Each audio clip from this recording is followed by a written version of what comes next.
history as you've seen it through your eyes, my brother. Well, brother, thank you, man. Thanks for having me. I'm just here to talk about the guys I knew and the dogs themselves. You know what I mean? Try to give it the truth as I saw it. Right, right. The history of the game, man. Definitely. Yeah, man. Respect to that, man. But yeah, you've been around some of, the dogs that, we talk about today, and it's amazing how them dogs still hold, like they'll say certain bloodlines still today, man, 40 years later, man.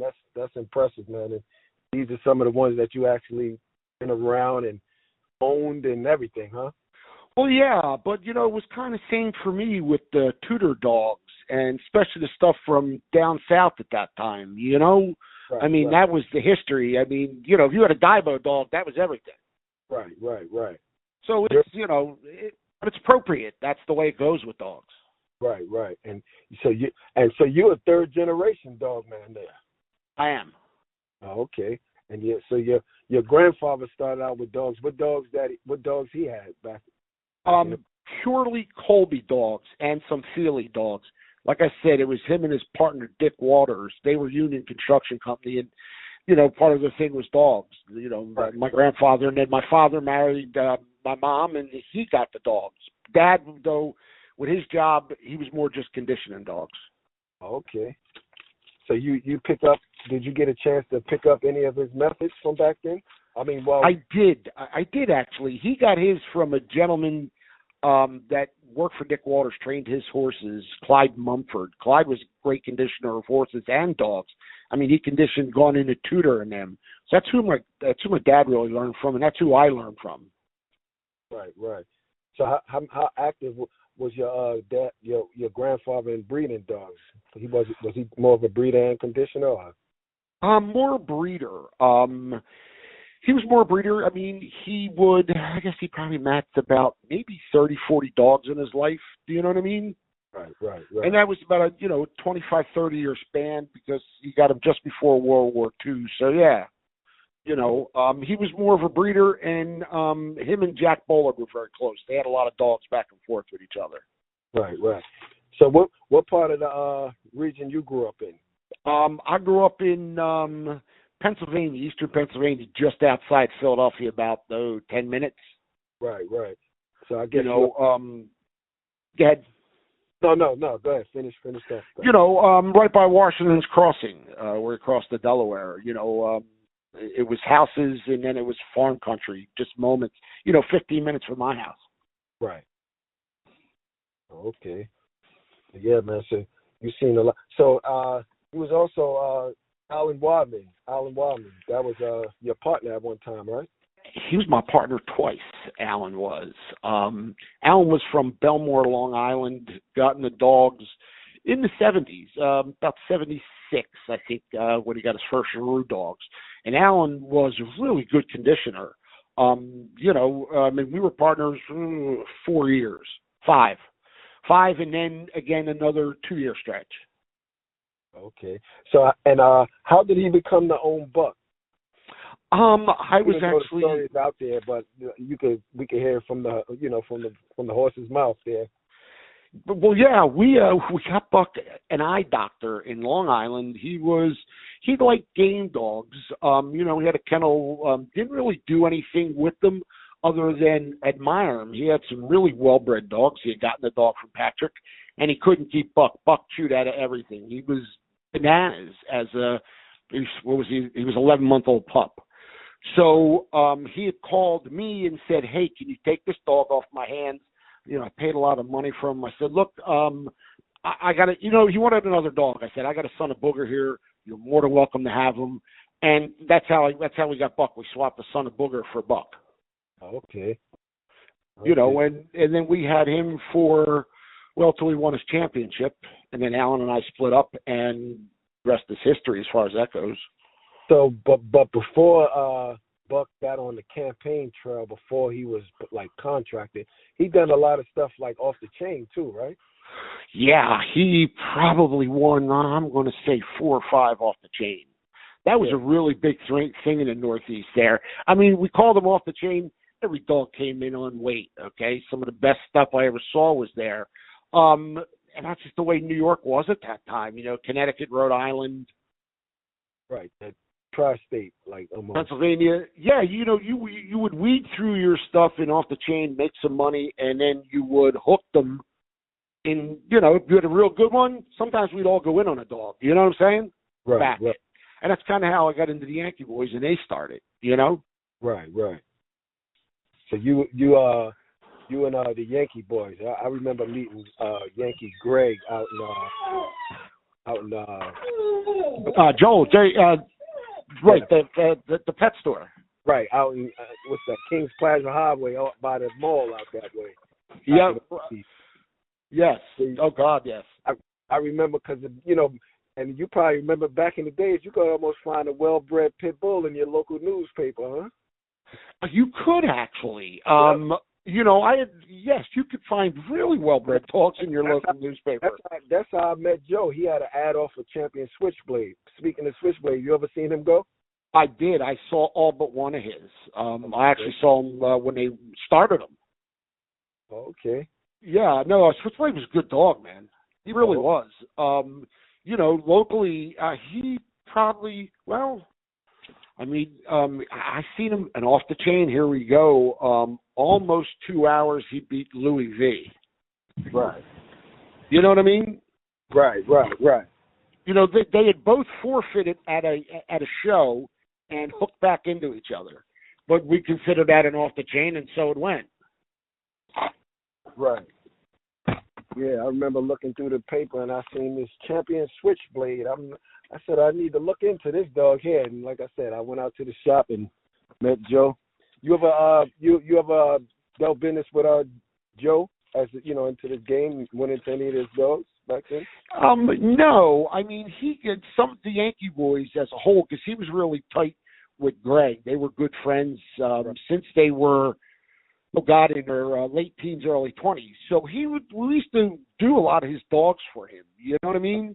Right. So, no, he was kind of like a feeder program for us. Joe always did. I always liked his dogs, especially Switchblade. He was a rough, straight-ahead bulldog. Yeah, nice. I never seen him go, but I seen him. He was a nice, far as in my eyes, confirmation. He had a nice confirmation on him to me. It was a beautiful dog. Yeah. Yep, yeah, definitely. Yeah, man. So you saw some of the best matches you've seen. You was at the Jeep Homer match, huh? I was actually. I had worked. Before we get into that, I wanted to clear this myth that circulate on the internet like a lot, over the past years, being through somebody's eyes who saw it. Did Jeep actually try to climb the pit? No, he did not. Oh, okay. No, he walked. I never liked Jeep, and I'll tell you why. Because he walked away from a down dog. He did it on Cooper's Weenie, and he did it on Homer. Do you know what I mean? Now, okay. Now you said Weenie. Now you was at that one. I guess you was there too. It was during that match that Jeep took a lot of back end stuff from Weenie, right? Was it? Yes, he did. Matter of fact, I really didn't. I don't know if Jeep could. Yeah, he got his ass end just chewed up by Weenie. Yes. Right. I remember. You know what I mean? And he wasn't liking it. He wasn't liking that at all. I mean, but he wasn't. Look, Homer was in that thing to the very, very end, and there were a few times I seen him look away. You know what I mean? I'm just telling you what I saw. I seen him look away. Okay. Homer though. Damn, no, that was my father's favorite dog. He always said that would, he was what, 6 pounds underweight, just about. Right. So I guess history proved that wasn't the best decision to put the dog in, but he stayed there to the end, huh? Well, yeah, Ozzie paid for it. He got a brand new truck out of the deal with Ronnie Stepp. You know what I'm saying? I was in the hotel room that night with Andre Giroux, Gaetan Donnell, a bunch of the guys, Mr. Bill. Yes, Bill was. Anyway, when they were hanging Homer, you know what I mean? And Greenwood was looking at him, and he was 40 3/4 pounds. You know what I mean? And my grandfather and father, and I can remember them saying, man, that's 7 pounds below his best weight. Hey, let me cut in real quick. When you said hanging Homer, so it don't sound so barbaric to people. Hanging him, as far as weighing him. Yeah, well, on a scale. Yeah. It's a hanging scale. Just like you would weigh sheep or anything else. You know what I mean? No, I just had to clarify. Yeah, no, I get it. Yeah, no, it's just you're hanging them on a scale. Nah, that's dog lingo. Yeah, I get you. Yeah, man. Yeah, I know. Dog lingo. Sometimes you gotta wonder, right? Definite. But yeah. So in reference to that match, like you said, him being under his best weight, I guess they felt so high on the dog that he couldn't lose. Sometimes, what would you call that? Like breeder? I mean, the era. I mean, what would you call that far as ego? I think it was ego and greed, quite honestly. Ego and greed. There was a shit ton of money bet on that. You know what I mean? If you remember, how much money changed hands about? I mean, I was so nervous and focused on, I would say over $100,000 on, the entire show. You know what I'm saying? Right. Because yeah, I had to be over 50,000, maybe closer to 100. I mean, God knows what some of them guys are betting on the side. Right, and that was back in the 70s. 1978, I think it was. Wow. I think it was 78.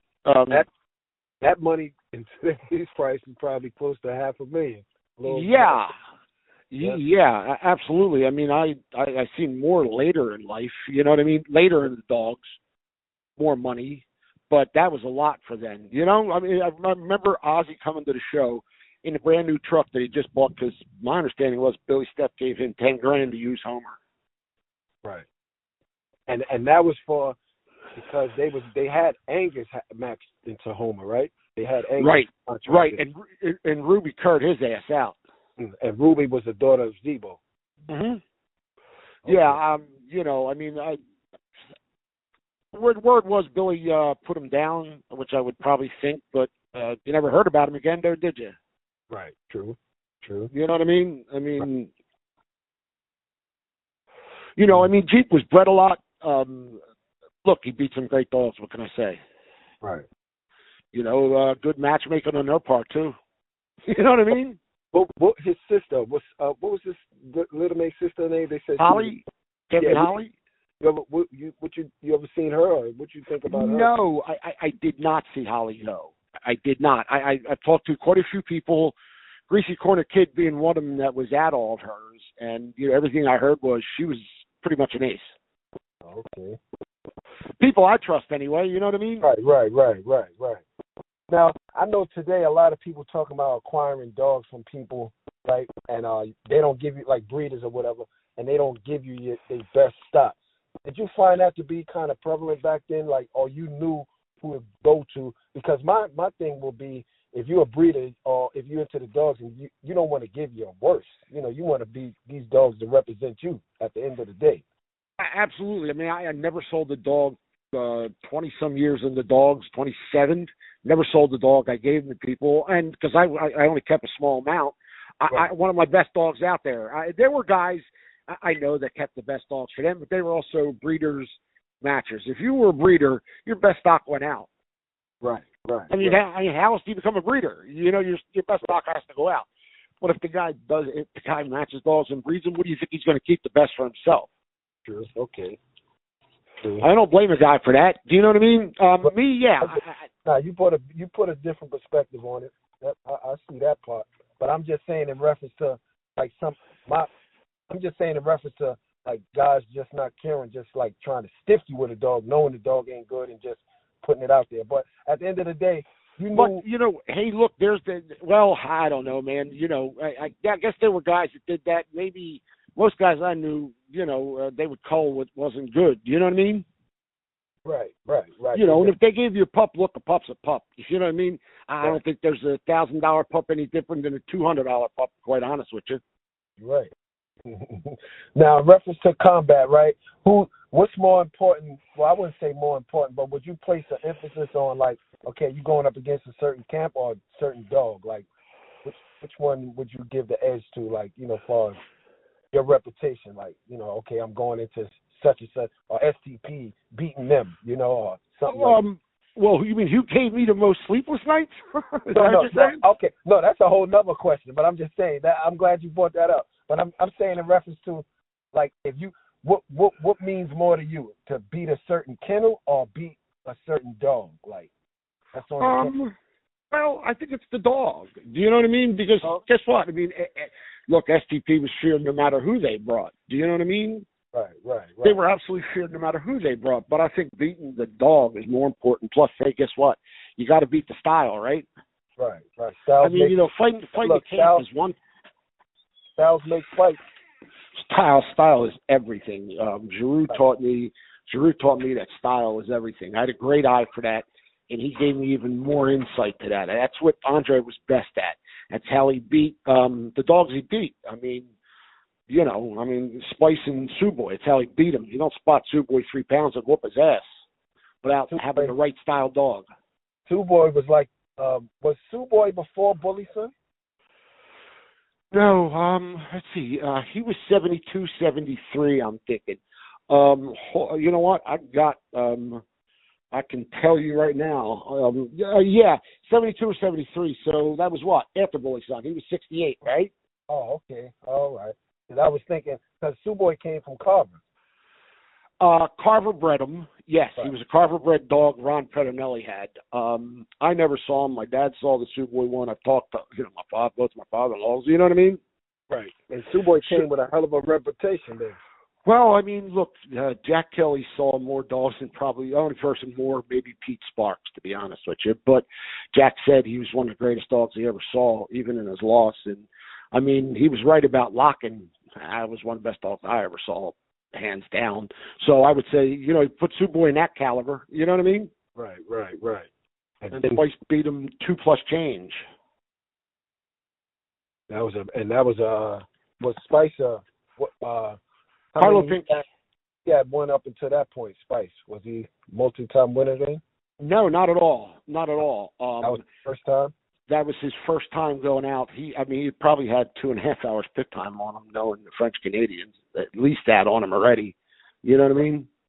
So they knew what they were getting, and they knew his style, and Andre knew Suboy's style, and he knew Spice's style, and he won. Right. And so you brought up something real quick, like which kennels gave you the sleepless nights? What was that? Who were those guys? Oh God, there are a few. Louis Vinagro. Okay. STP for sure. Ozzy, him and I personally didn't get along at all, but he'd make you sleepless at night. James Crenshaw, he honestly gave me a sleepless night twice. You know what I mean? Which dogs did you go into from Crenshaw? He had a bitch Dolly, which he beat me with, and he had a male Joe Bob, and I beat him with a grandson of Gunner, double-bred grandson of Gunner, Sunday. Oh, okay. That was my proudest day in the dogs, to be honest with you. You can beat Crenshaw, you're saying something for yourself. Right. Definitely. First time he whooped my ass like a redhead stepchild in the Chinese family. Yes, sir. So your famous dog, Colleen, the Rom bitch. Yeah, Colleen. How was she as a match dog? She was never matched. Oh, she wasn't? No, she was never matched. No. She was as cold could be. I mean, they had tried starting her 4 or 5 times, and she wouldn't. Timmy Gill, they were going to put her down, and I really liked the pedigree on her. And it was Vinny Campagnone said to me, "You need to breed her to your booger dog." You know what I mean? Right. And so I got her. I traded a treadmill. Alan Wallman and I built a treadmill, and we traded a treadmill for her. Oh, okay. And I never tried starting her again. I mean, she was about 2.5 years old at that point. And how many times was she bred in all? Twice. Oh, just twice? Just twice. Yeah. She had a surgery. Vet botched it, and she passed. I was supposed to breed her within 2 months of that to buck. She was bred to booger twice, and I was going to breed her to buck. So so she became a Rom in 2 breedings, huh? Yeah. What's some of the dogs that so basically her to booger twice, and those So what's some of the dogs that came off of her and that crossed there? Wow. Well, you had Champion Crush. She did her winning up in Quebec and Ontario. You had Champion Coco, Champion Striker. They won here in the Northeast. I mean, I went down in the Carolinas and won his championship. Lost to the Doogie dog, but that was my fault. I screwed up his teeth and boogered that worse than you could think. Probably the best dog I ever owned was his sister Rose. God, she beat Louis V and Ozzy, and took best in show twice. She was a horrible foul dog going into the belly. She made a mess of things. But she got confiscated at the same show as Grand Champion Mammy, and they got put down. Okay, yeah, I want to get into Mammy, but I want to. You said something about Crush. Was that a red dog? Yeah, she looked she's well read. I've seen a picture of her before. Nice looking dog. And, she looked exactly like her mother. Yes. A Coco. That's Coco Stanley, right? Yep. Yeah, Champion Coco. Pops had told me one time one of his conditioning, you used the steps just to condition him. Yes, actually. Yes. Well, yeah. He would stay at Mike's house and I'd go work him. Mike had broken a foot. So Coco wouldn't run a treadmill. So all his cardiovascular, he loved chasing a ball, would be up a Philadelphia row house flight of steps, like 300 times a clip. You know what I mean? Yeah. And then I would walk him, do the road work through the city with him. Oh, okay. Yeah, Coco was he a hell of a bulldog, boy. He really was. So was his son, Champion Opie, man. Woof. Champion Opie. And Opie looked just like Coco too. It's just right. They were both black dogs. They both black. To be honest, Coco was built a lot like his father Booger, where I saw a lot of that Niggerino blood in the way Opie was built. Long, lean, powerful dog, but very much like his father. And he could bite, man. Boy, when you got bit by him, you stayed bit. Well, let's talk about some biters then. Grand Champion Mammy. Oh God, yeah. She'd make a mess of a dog. I mean, when she bit, she put thumb-sized holes in a dog, and she shook violently, and she ripped everything on the way out. Yeah, most of hers were, most dog fights aren't horribly bloody affairs, right? Hers were. Right. And yeah, she could bite. What about Grant? You ever seen Grand Champion Mongoose? I did. I lost the mongoose for his fifth. Yeah. He was a pretty hard bite too, huh? Yeah. Yeah, he put my Benny dog in a bag. Absolutely. He's a hard biter. I mean, you never thought he was biting hard. I never saw a mongoose. I saw 4 of his, and I never saw him really exert himself that much to bite. Right. He was the type of dog to bite off the back foot. And Bad Rosemary. Devastating. Devastating. I mean, like, you take your 2 legs out in a matter of minutes. Just go right to the shoulders and forget about it. It sounds like, kind of like hitting a bag of bolts with a hammer. Now, speaking of those couple of hard biters, one of the things that I found interesting that you told me, out of those named dogs we know of, as far as their mouth, what they brought to the table. You told me the hardest biting dog you saw was Greenwood Sunday, wasn't it? Yeah, Sunday was absolutely the hardest. And her granddaughter Ginny was the same way. But Sunday, yeah. Sunday's the hardest biting dog I ever saw. She had a way of grabbing a dog by the side of the jaw and just above the ear, and she would take that dog and pound its head off the floor until she put her cutters through it. Yeah, and I've seen her do it 6-7 times. Yeah, she was devastating. I never knew that about her. I mean, I always seen, I never knew that information about her. That's Greenwood's Our Girl Sunday, right? Our Girl Sunday. Yeah, yep, Our Girl Sunday. Yeah, she was a 4-time winner. She threw fair dogs. I had quite a few sons and daughters of hers. I had a granddaughter of hers, Champion Ginny, that Alan and I owned, was the same way. She was a 4-time winner. We won from New York to Virginia with her. Right. Just a super hard biting head dog. Very similar to Sunday. Only dog I ever saw really close to Sunday. I never saw one, male nor female, bite harder. Okay. You know, I've seen some pretty good hard biters, man. Right. You know, Sunday was top of the list, huh?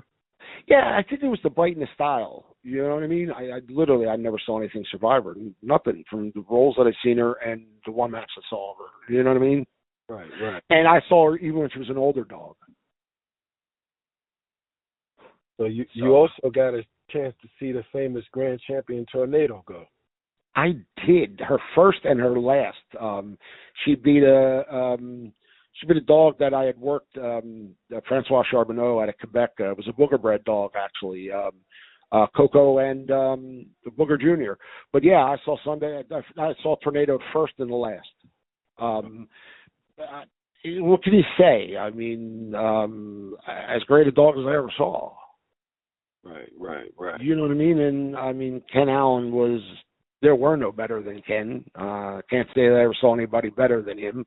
Surely wasn't a nicer guy in the world. But as far as her, she had everything. Everything you could ask for in a dog. Wind, stamina, style, breathe underwater. I mean, she could breathe underwater and wrestle, you know, and bite. You know, I mean, her was Miss Piggy. She beat SVP Miss Piggy the first time out. 2-time winner. It was devastating. Everybody thought that, her and her mother stripper that night, everybody thought, there's no chance this 12-month-old pup can do it. And she whooped her ass, man. She whooped her ass. Tornado was 12 months then. Shit. Yeah. Well, you know, that's what Ken said. She was a year old that night. Just before that night. Like, she was like a year old in a week, I think it was. Right. You know. How game was Captain America's Jumbo Jim when he went and... Double dead game, literally. Yeah, there was a dog that I think Louis drew too fine just to go into Buck. He wanted to beat Buck. He drew him too thin, but I guess it was about an hour and something into it. Everybody pitside thought he was dead, you know what I mean? And it came down to scratch to continue. And Louis got him back to the corner, worked on him, turned him around, and he must have stumbled 3 times. And sure enough, hits Buck, man. I mean, hits him. And they go another, I'm going to say 20, 30 minutes. And finally, till he couldn't, when he took 2 stumbles out of the corner and he was gone. So, yeah, he was double dead game. Wow. And that's that. Did Jumbo Jim have that he was, I know he was down off of the Hank dog, right? Yeah, he was Hank Sunday and Hank and Lloyd's Gator. So did that, now I know that, did he possess that, like, that turning style Hank was known for, or he was a different style dog? No, he was he was more like the boomerang dogs, you know, like Champion Coco that I had, the boomerang into the Giroux dogs. He was a straight ahead dog, pretty much straight ahead. Right. You know, unlike Louis' Champion Joker dog, who actually beat a son of Booger's Goodbar, who was a great dog. I had a few of them dogs myself, and you have to see, you got to see one of them go to understand what I'm talking about. I mean, completely turn, run the neutral corner, and then come back and hit the dog. Yeah, I mean, I remember the first time David Tance had a show, I took a Giroux dog down there, a Turner, just like that. I come out of there with more money than you shake a stick at. Them boys down south, you know, he turned within the first 6 minutes. You know what I mean? Right. They just knew that was a sign for the quit, huh? Yeah, and 2 hours and 10 minutes later, you know, he goes into an expired dog. You know what I'm saying? Right. That's the way them dogs were. Freaky weird styles, man. But when they were game, they were super game. You know, Gina Blue Eyes, prime example of that. To beat Corvette George and Beanstalk's Annie, 2 hours, 12 minutes, I think it was. Right. You know, she survived. Annie didn't. I lost a lot of money that night, but that's a whole nother story. Captain America, Gina Blue Eyes, right? Yeah, Captain America's Gina Blue Eyes, Corvette George. Dog. He owned another dog, a female. I think she went like 4 hours. What was her name? She went into, I think it was it Big Apple Kennels? They had Georgia Girl, and it was a 4 hour. Let's see. I think it was over 3 hours of her and Annie, but I do believe he did have another long one that went into Big Apple. That one I didn't see for sure. Do you know what I mean? But the Annie Blue Eyes, yes, that was. I want to say maybe 316. Okay. Yeah, I know the Georgia girl dog. It was almost like during that time. Then anyway, it was like one of the longest. I know. Right. It was close, if not long, a little bit longer than 4 hours. Yeah, I think it was some of that. Well, you look, Louis had when Louis brought a dog, it was dead game. He already knew that it was going to die there, and to beat Louis, you were going to have to. Do you know what I mean? Louis wasn't picking up. He was the French Canadians. He wasn't picking up, wasn't happening, wasn't going to think about it. But I heard, did he use roids with his dogs? Louis, you know, I think he did. Not in the beginning. I know that he didn't. I mean, Lou and I were pretty close, you know, when they were young, and me, him, and Vinny Campagnone, you know what I mean? We're always in and out of Montreal together, and I lived there to stay. You know what I'm saying? Right. At my place. So, you know, I'm sure they did, especially when Jits was working the dogs, his son, I think, you know, Louis, you know, understood what steroids could do. You know what I mean? Right. Oh, okay. So you said he understood what they could do. I think, yeah, you know, he did. I mean, you know, he had livestock his whole life, you know? Right. So, you know, he kind of knew what they can do. You know, I don't think roids make a dog any gamer anyway, so it don't matter. I never used them. I wouldn't use them on a dog. Do you know what I mean? Right. Well, that's just me. As far as the game is, but it do give them an edge as far as like that, you know, that first adrenaline rush, you know, I guess. Right. You know, I mean, sure. I use roids lifting, so I understand what they do. Do you know what I mean? Right. Honestly, you know, with you know, Big Chris and the boys from DSC, he was world champion powerlifter, and you know, Big Steve Eckstand, Strongman Steve, another guy in the dogs. You know, he was a world championship powerlifter, so I understood. You know, I trained with them, so I understood what steroids did. Do you know what I mean? Right. I just did. To me, on the trade off of a dog, it wasn't worth it. You know, it wasn't. I never used it. You know, and I didn't lose very many, so you know. Right. You told me a story about the pig. The swimming pool cut out as the shape of a pig. Yeah, well, like I said, Louis was a pig farmer his whole life. I mean, you know, when he raised hogs, so he made the bulk of his money in the beginning was off pigs. So he had a pool out back behind his house. Me, Pop, and him. We're up there, Mr. Bill, me and him, and he says, "Guys, I got to show you something." I said, "Come on out." So we go out, and there's, you know, almost like a bleacher on one side for people to lay out and sit at tables and stuff. And he goes, "Come on up here and look." And you go down and you look at and it's a pool is a pig. The pool's a pig, the cutout of a pig. And how deep did it go? Yeah, well, by the snout end, I think it was 6 foot deep, roughly. You know what I mean? Yeah. And then it came out through a set of steps by the ass, and the tail, the curly tail, was the whirlpool. Wow. You know what I mean? You know, Louis was a great guy, and like I said, there was, you know, Mike Pedicus at P&H Kennels. You know, P&H, readiness. Mike was a multi-millionaire.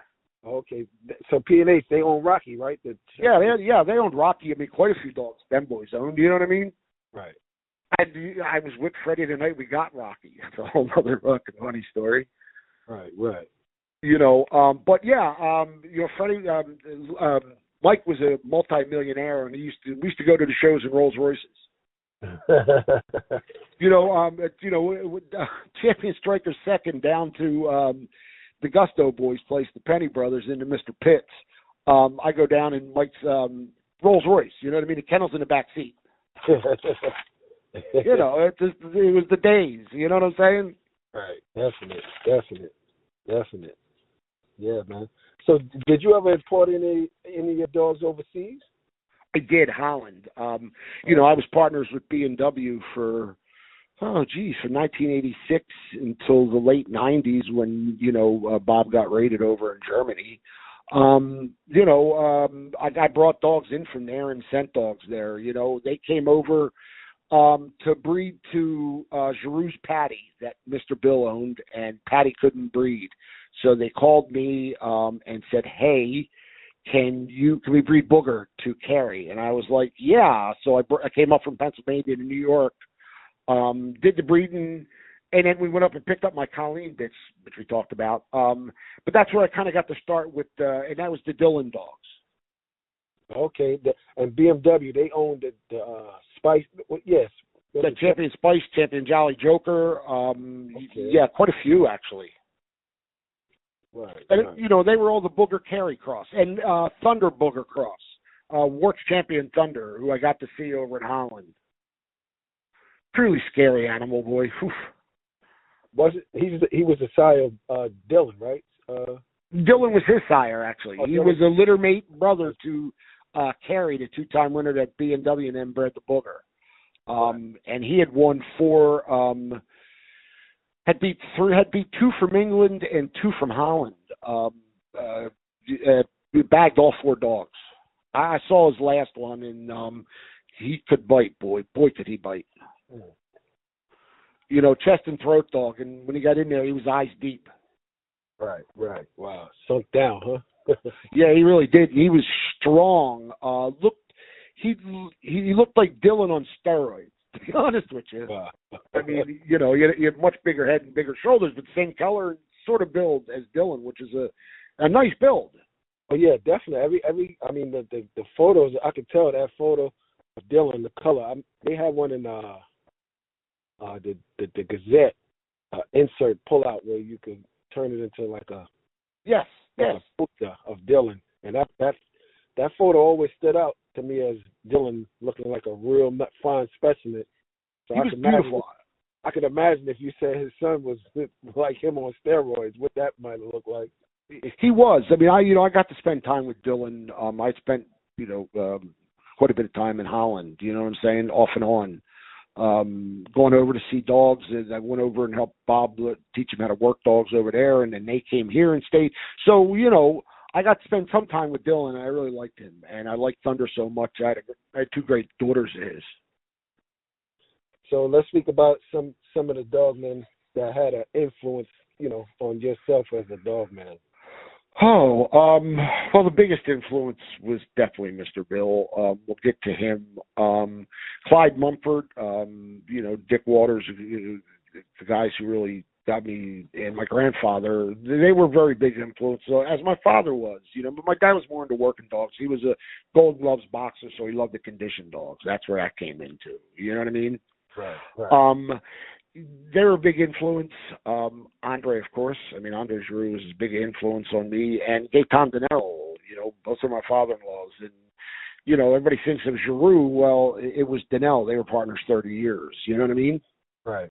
And they influenced me a lot. That's where I got my bloodline from. They were the gamest dogs I ever saw. A lot of the dog men through the years, Greasy Corner Kid, Randy and I partnered up on a lot of dogs over the years. And he was a huge influence on me. Oh man, some of the funniest times in my life were spent with Greasy. You kidding me? Right. And and when you said Dacian, what's that? Ganello, I think how you pronounce it? Gaetan Donnell? Daytime, right? He owned Champion Bull, right up there in Connecticut. I mean, yeah, Champion Bull. I mean, we got Champion Ginny from him. Champion Booger, Gypsy, a two-time winner, was a Bull. I mean, every dog that Giroux worked, Donnell worked. I mean, that's just the way it was. I mean, Gaetan actually wound up marrying Lee Giroux, Andre's widow, after she passed, about 10 years later. You know what I mean? I mean, after he passed. Yes, after Andre passed. Oh, okay. So, hey, you brought up Andre a lot in this interview, man. Let's talk about Andre, man. He was. I knew Andre about 6 years. About 18 months of that, I was his son-in-law. And he passed to cancer. But he was. I learned. He had the best eye for a bulldog I've ever seen. He never lost, and as Louis once said, a lot of times it was Andre. He brought the best out of the dog. He just knew. He knew dogs. He was tough for a guy. I mean, obviously was in the French mob in Montreal. You know what I mean? It was the Grand Theft larceny ring, and they used to sell the stuff, fence it. So, he was a colorful character, and always, he lived in he owned a apartment building. He lived in one of those apartments, and all the dogs were kept in there in kennels, and they were walked 10 times a day. You know what I mean? The kids all had dogs to walk, and they walked every day. Somebody stole the dog of his, and he actually got the dog back, shot the man in the chest, killed him, and got away with it.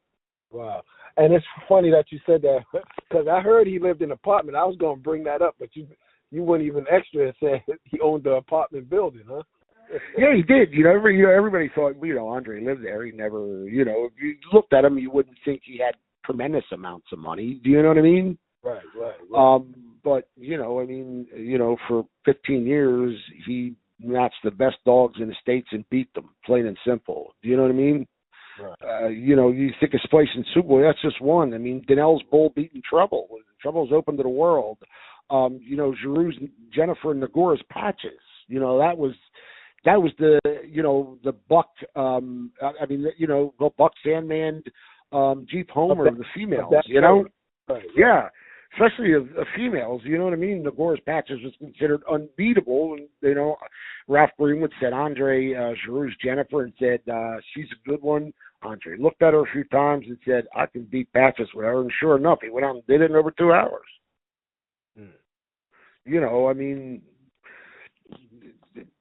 And one of the best dog men in the history of the sport, I don't think gets credit he deserves. The person that had the biggest influence on me, come on, that's easy. That's Pop, Mr. Bill. He's like a father to me. Right. He taught me how to be a man and a dog man. He's the best I've ever seen all around dog man I ever saw. Best handler I ever saw. Bar none, the best handler. I gotta say, like I said, he definitely had an inspiration on me as far as what I do. Because one time when he told me I should write a book, that's almost like you're going to get your master's degree from the from the professor, you know what I'm saying? So yeah, I do. That told me a lot right there. I felt like, wow. So in reference to that, and him being an all-around dog man, like to run a magazine, to be a ref, to be a handler, to be a conditioner, to be there after the fact, that's rare right there. It's not it is rare. Yeah, definitely. And a solid, they don't come more solid than that, man. They don't. I bet you I spoke to him every night for 15 years. I ain't lying to you. The phone bills to prove it. Okay, my Bell loved me. You know what I mean? I had his wife Terry, his boys. I was closer. He's my father. That's why I call him Dad, Pop. You know what I mean? Definitely. I ain't spoke to him since COVID, man. But he's been through a lot, man, and I'm hoping to speak to him soon. So I talked to him 2 weeks ago. Yeah, man. I got to get plugged. He went through a lot recently, so that's why I just, I lost communication, but hopefully I'm back on track. Well, you give him a call. He enjoys talking. They killed everything. They killed all his dogs, man. Come on, puppies. You know what I mean? Right. It's just ridiculous. But the main thing about him, he stays scratching, though. So you're not kidding. Now, in his youth, he was a very bad man. Yeah, definitely. It's the other side, and the dogs taught him a whole new way of life. Well, they did. Him and his wife, Terry, changed Bill entirely. Do you know what I mean? He first want to tell you, he'd end up probably the rest of his life in jail. Do you know what I mean? Right. If it wasn't for Terry, and then the dogs. He told me the story. Yeah. Believe me, I spent many a weekend at Bill and Terry's house. You know what I mean? Many a weekend. When I put Booger in his hands when I bought him and couldn't keep him at the time. Do you know what I mean? Right. That's, I bought him out, the rest of him out from Alan, and I couldn't keep him at the time. And he went to Bill. Bill kept him for me for about 7 months, Right. I trust Bill. That's the kind of guy you can trust him no matter what. He gives you a word. It's his word. Definite. Yeah, I agree with that. Far too many of them guys in the sport today. That's why I got out. They were never contracts. You shook a man's hand. That was the way it went. You know what I mean? Right. But you know what? But one of the things I find funny, everything evolves and changes because even I hear some of the today's NBA players, from yesteryears, like the Charles Barkley, they don't like the way the game is played today. So I guess I guess that comes with things evolving. And one of the things that I've learned in the dogs from back then, it seemed like people today, it's like they got this new saying of no window shoppers, right? And it seemed like back in a window shopper is somebody who just may want to call you to talk, or maybe want.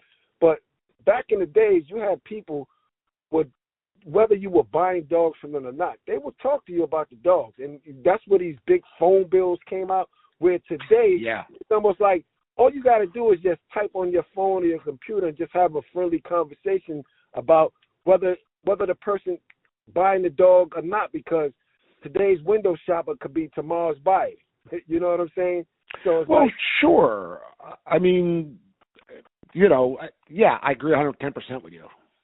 You know, because it seems like now today everybody's so interested in the money, whereas, like I said, I'm glad I've seen both sides. A lot of the breeders, they wouldn't mind talking to you about the dogs, whether you spent the money. You know what I'm saying? So that's, the double side of the direction of the dog game today versus, back then. I didn't say, not to say that you didn't have people that wanted to make money. Don't get me wrong. But percentage-wise, a lot of the dog people would talk to you about the dog. They'll, and like I said, I remember my first dog I got from Grady Cummings. I talked to him for about 2 years before I got the dog, and he didn't have no problem every time. And he even had me. He said he let me call him collect a few times. You know what I'm saying? So you remember how them phone bills used to be back in the days when you. I do. Oh.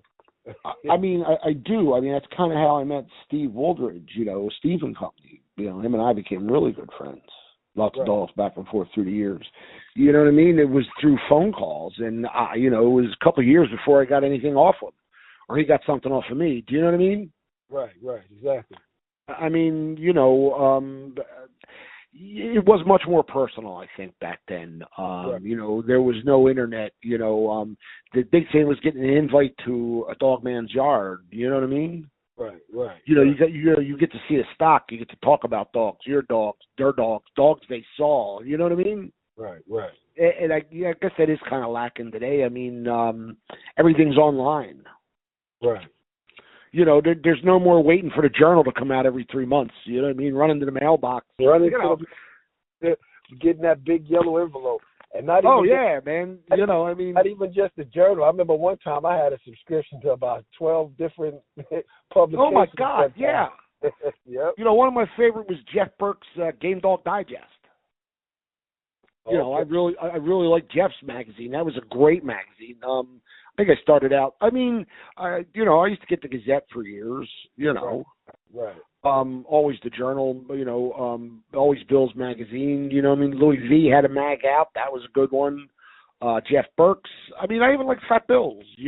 Right. Definitely. Yep. I remember Fat Bill magazine. I was a long time subscriber of his.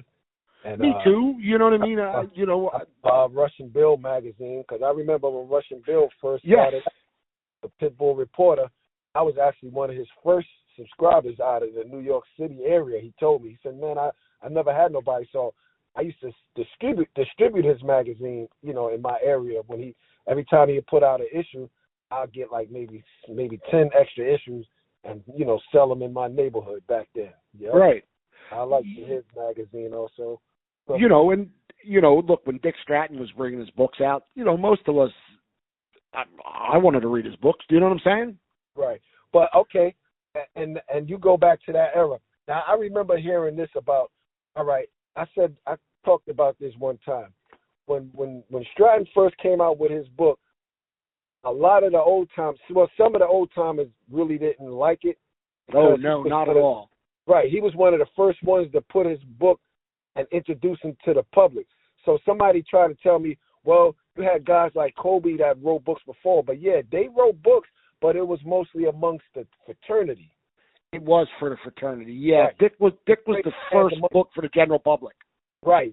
Strat was the first one to put it in like stores, because I remember the first time reading it in the library. Like, we didn't have the internet. To learn about stuff, you had to go to the library, and that's where I first seen the world of one of Richard Stratton books in the Brooklyn Library. Right. I'm trying to think where I saw Dick's magazine the first. It was at a pet shop, I think. Yeah, it might have been in Joe Tan's spot. You never know. I know I saw in Joe Tan's spot. I know that for sure. But, there was one up here by us that I remember having it in. You know what I mean? Oh, okay. And that was probably the first time I saw it. Now, I knew the book was out, get it from the publisher, do you know what I mean? But Right. that's where I bought his first book.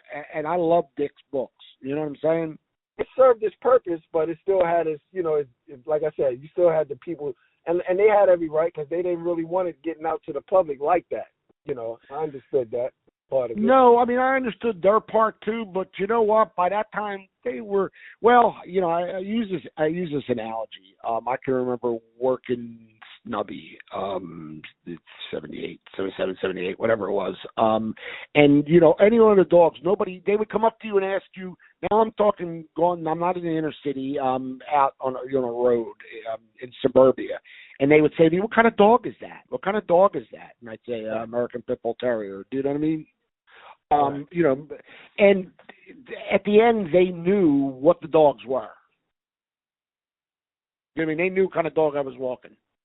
Right. You know, by 2,000 people would say, oh, nice looking pit bull. You know what I'm saying? So there was the difference. You know, and I guess, you know, that Dick's magazine helped. You know what I mean? But you got to blame it on the breeders to let the dogs out.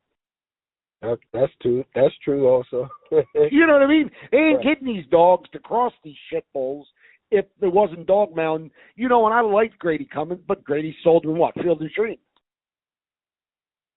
Yeah, like I said, what you said, but he had a little bit of money to buy some good dogs also. He was more of a breeder anyway, though. He was. He was a breeder, strictly, really. I mean, like I said, our champion Brandy dog came from him. Do you know what I mean? Right. And she was a hell of a bitch. I mean, Grady, he did throw some good dogs. As a matter of fact, what's the name that owned Grand Champion Joey? Roblox. You know what I mean? I'm sorry, say again? Roblox Kennels, you said? Yeah, Roblox. One of the best dogs is his champion Bow dog, and it was bred right off of Grady Cummins' yards. You know what I mean? I can remember talking to him about that dog and him saying he's the best dog he ever owned. Champion Bow, I believe, he was killed by a neighbor for attacking our dog, I believe. But anyway, and that was Grady Cummins' Dutch boy blood, straight up, right out of the yard. That was his son. Oh yeah, that's right. Because they did believe I do remember reading a story about him, how much they liked that Dutch boy dog, blood anyway. Yeah, you know. So I mean, Grady, like you said, I mean, he had the money to buy good dogs, and he bought them. Right.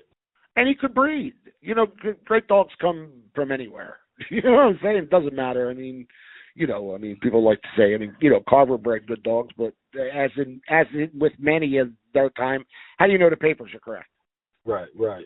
But, you know, I mean, but thinking back, you know, in hindsight, at the end of the day, a lot of good dogs came off of that yard. Yeah, oh, absolutely. I mean, you could look on the back of the Sport and Dog Journal and those damn good dogs came off of his yard. I mean, I got 2 good dogs from him. You know what I'm saying? Oh, that you purchased from him directly? Yeah, before he passed, yeah. Okay. You know, a matter of fact, I can remember saving up to buy the 2 dogs, and they were puppies. Right. You know, and he gave me a break on the price on both of the puppies so that I could pay for the shipping.